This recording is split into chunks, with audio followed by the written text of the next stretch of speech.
There's nothing I love more than being a trend spotter, finding the next big thing, and oh boy, do I think I have a pretty good track record in identifying things early before they hit the big time.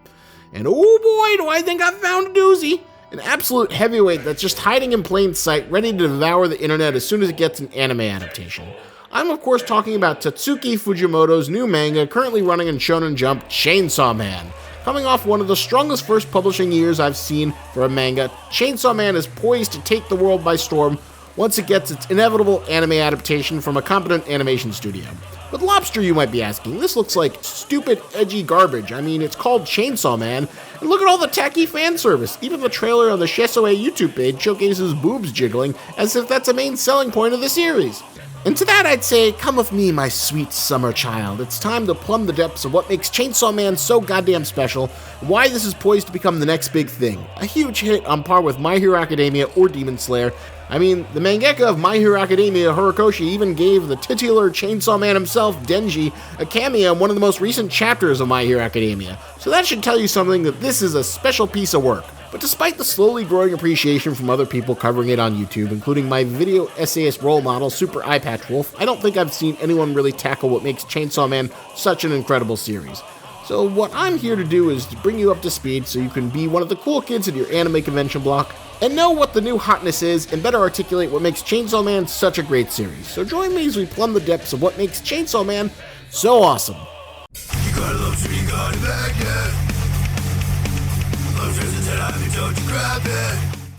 So on a first glance, Chainsaw Man doesn't look like anything special. It's about a young teenage boy who works as a freelance devil hunter trying to get himself out of debt as he uses his chainsaw devil dog to hunt other devils. He's essentially betrayed by the Yakuza boss he works under, and then on the brink of death, he fuses with his chainsaw dog Puchita to become Chainsaw Man. He is then recruited by the Public Safety Department to hunt down other devils and generally keep the peace and protect Japan. It's not exactly an original setup, and you could go as far as saying that Chainsaw Man plays out like an updated version of Go Nagai's Devilman, except with chainsaws. But to understand what makes Chainsaw Man so special, you need to look at Tatsuki Fujimoto's previous work, Fire Punch. Now, Fire Punch is an interesting train wreck of a manga that few others can compare with. Fire Punch is about a guy who regenerates, but then he's set on fire by a special fire that can't ever be extinguished, so he just keeps on burning again and again until he just sort of gets used to it, then decides to go get revenge on the guy who burned him. The manga is a walking thermonuclear disaster of conflicting ideas that never coalesce into anything greater. I mean, I could probably make a long-ass video talking about why Fire Punch is completely batshit insane, but you know what? It's been a while since I've done one of these, so I present you with...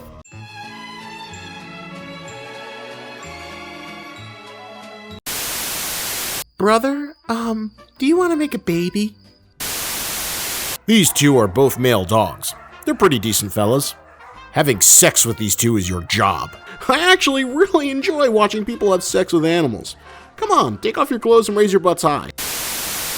The reason is because I have something to live for, and that something gives me enough reason to continue living forever if I have to.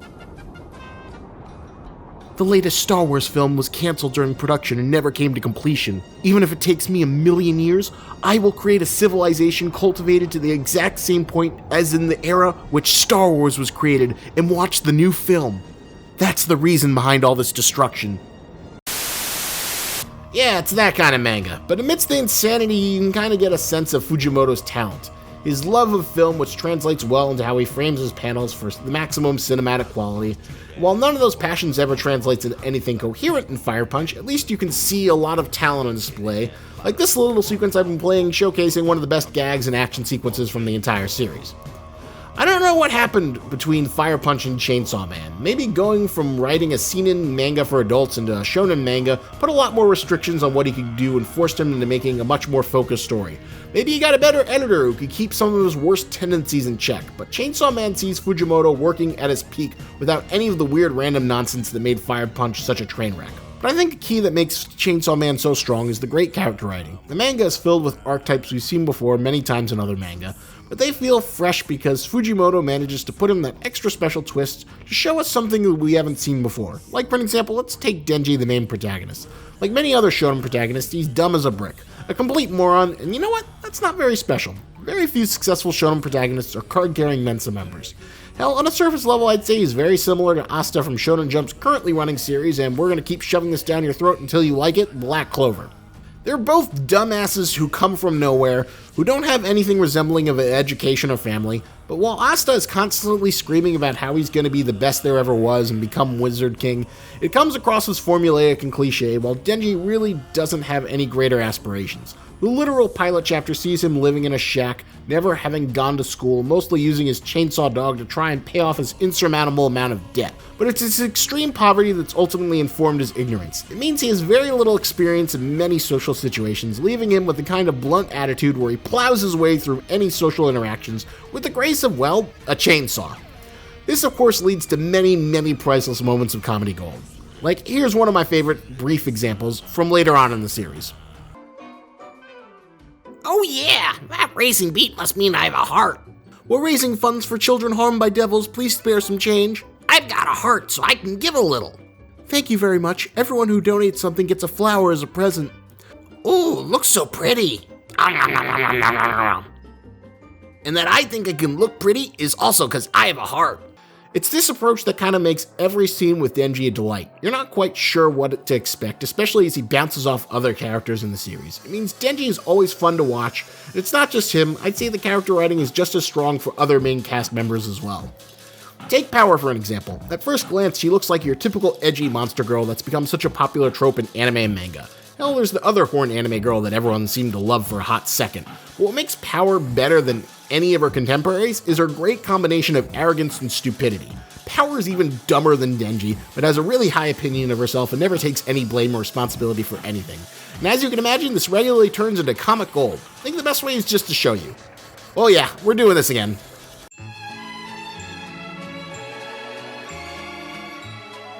Since there was nothing to do, I started thinking about the Nobel Prize. If I win the Nobel Prize, the humans will all bow down before me. And I can use the Nobel as a stepping stone to becoming Prime Minister. And since I want the humans to suffer, I'll start instituting 100% consumption tax. I'm the kind of person who almost never takes baths. Get in. You stink. Think it's okay to catch and eat those birds? If I were president, I'd allow it. The toilet, I'm the kind of person who almost never flushes. Flush it. It stinks. Is that your car? Yeah. I bought it with my own money. I chauffeur my family around with it. Oh, really? I've been tired of all this walking lately. This is perfect. Give me a ride. Huh? This looks like my car. Isn't it my car? Are you a thief? What? No. 'Tis mine. That's the driver's seat. Calm down. I obviously have a driver's license. 'Tis your car. This isn't my fault. It's this strong character writing that makes Chainsaw Man such a pleasure to read. So when you get a character like Denji and Power interacting, it's just priceless. Like when they both get a brief training arc where they get killed again and again by a top-tier devil hunter, so they decide that the only way to win is to fight smart. And how do they become smarty pants? Well, they start wearing glasses because that's what smart characters do. It's freaking great. Character writing is probably one of the most difficult things to get right, and Fujimoto is an absolute master, and you can see how weak character writing can also sink a series. Like, take for example The Promised Neverland, a series I used to love for its really strong first arc, an amazing premise, but overall the character writing was weak, and that weakness became more apparent right after Norman took his hiatus from the series, and the flaws only became more pronounced and never really improved from that point forward. It's just that the characters never really got that much more interesting, and the supporting characters were all pretty weak. But honestly, the character writing in Chainsaw Man is so strong that the series remains just as entertaining between the high-stakes, balls-to-the-wall action scenes, as well as the quieter, more slice-of-life moments. That brings me to Fujimoto's other great strength as well. He is an absolute master of tone and pacing. I don't know if it's from the fact that he's a super movie buff and has spent time watching hundreds of films, although I guess that doesn't hurt. His vast cinema buff nature means he's an exceptionally skilled with laying out his panels. The art of Chainsaw Man is kind of rough and coarse and less polished than other superstar artists of Jump, like Boichi or Horikoshi, on one of his good days. But what he exceeds all of them is how skilled he is at laying out his panels. They feel like storyboards for the inevitable anime, and they make you angry that you're not already seeing it in film form. And this goes for the action sequences, but more importantly, it also applies towards the gags and the character building slice of life moments. So whether it's the balls to the wall action scenes, a great gross out gag panel, or intimate sweet moments, Fujimoto is brilliant at staging them all for maximum impact, and you can see this in moments like when Denji rides a demon shark to fight a giant baby tornado made from intestines, to the more intimate scenes like one of my favorite chapters in the entire series where Denji just goes to watch some movies with his crush. And the watching movies chapter is as good, if not better, than the insane Sharknado baby intestines fight. It's that consistency and mastery of tone and pacing that makes Chainsaw Man so great. The action is amazing, but it's built upon great character writing, so that when we see the characters outside of action set pieces, it's just as enjoyable as seeing them fight. And the other thing that makes Chainsaw Man stand out compared to its contemporaries is how it handles sexuality. It's strange that something called frickin' Chainsaw Man that features lesbian monster girl orgies is probably the most nuanced and mature portrayal of sexuality in all of Shonen Jump, but it's there. There's always been a weird double standard when it comes to addressing sexuality in shonen manga, because the general demographic of shonen manga is for kids and teens. Typically, it mostly revolves around big boob character designs and lots of fan service. You can have the main character comically fall into or accidentally grope boobs or try to sneak into the hot springs all day long, but God forbid they be in a committed consensual relationship where they get to kiss or hold hands. Just can't have that in our goddamn manga. Because I guess boys like to watch anime and manga girls run around in their panties and swimsuits, but can't handle the hardcore emotional reality of being in an engaged and committed relationship. That's what makes Chainsaw Man so superior to its contemporaries. Denji starts out having pretty shallow goals like wanting to feel up boobs, getting a kiss, and ultimately sleeping with the girl he has a crush on. But when he crosses his first threshold of feeling boobs, he is met with nothing except a feeling of deep existential depression and disappointment. Rather than treating it like it was some huge life-altering experience where the clouds part as an angelic chorus rains down as we hear an inappropriate anime girl squee, he just touches the boobs and that's it. Power doesn't give a shit because all she wanted him to do was save her cat, and had no other greater emotional investment beyond that. His ultimate lesson is that without any kind of greater emotional attachment, that sexual gesture is ultimately hollow and meaningless, and his ongoing pursuit of following his dreams and pursuing happiness, that just having short-term gratification will do little to provide long-term satisfaction. Another thing that really puts Chainsaw Man's fan-servicey moments above those of its contemporaries is the fact that usually all the erotic moments are consensual and usually initiated by the female characters. A big problem and reason why anime and manga gets such a stigma and has a hard time breaking into the larger, more mainstream audience is all thanks to the very awkward pandering fan service. Most weebs learn to either love it or become the kind of neckbeards who buy body pillows and figurine statues that make most people feel uncomfortable, or they grit their teeth and try and ignore it so they can enjoy the story that got them interested in reading or watching it in the first place.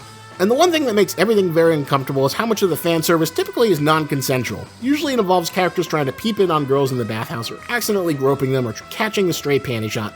This is always extremely awkward and even more uncomfortable in the post-Me Too era, and you can see the pushback against the trope with characters like My Hero Academia's little purple pervert Mineta becoming reviled by the fandom despite the fact that compared to things that other shonen characters have gotten away with, he's relatively pretty tame.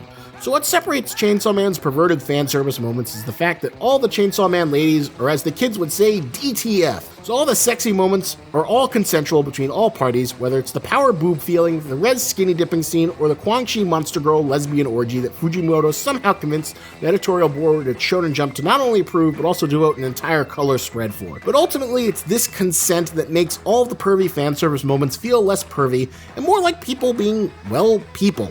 It's eroticism that's driven through characterization, which ultimately makes it a more effective tool than peeping or accidental gropage that your typical shonen anime or manga usually employs.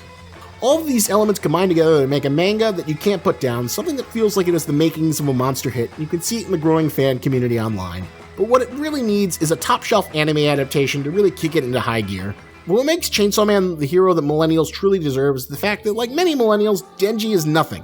He's mostly been straddled with compounding debt and he can't seem to get rid of no matter how hard he tries. Then he's stuck in a terrible job because he has no other options, but in spite of that, his journey is one of fulfillment, finding what makes him happy since he doesn't have some great dream of being the Pirate King or the Hokage.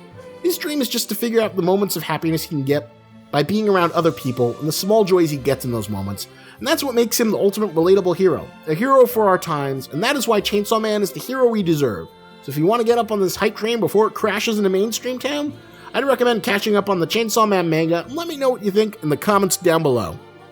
So go read Chainsaw Man and come right back. And for all of you out there who are already familiar with Chainsaw Man, I have a very special treat for you. A little tribute I've cobbled together since the Chainsaw fandom is in its infancy and there's not a lot of media out there. So take it away, Chainsaw Man chorus and rap, metal, dance, pop, Christian rock band Family Force 5. Chainsaw, chainsaw, chainsaw, chainsaw, chainsaw. Like a chainsaw. Full throttle, heavy metal, set the bar, next level. Wasteland, getting all janky, so glow. Chainsaw.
And a special thank you to my patrons, Aaron Tony, Screwdriver Man, Carla Hoffman, Hammer Girl, Joseph Malty, Socket Wrench Man, and Walking the Steps, Heavy Pipe Wrench Man. You, of course, are welcome to join them in the lobster pot in my Patreon, but honestly, given the circumstances, I don't blame you if you don't want to. Your money's probably better spent on SpaghettiOs and rent. But the lobster pot will be here. You're always welcome. Thank you again for watching this video. Hope to see you in the next one. And remember, lobster's antennas, but don't you grab it.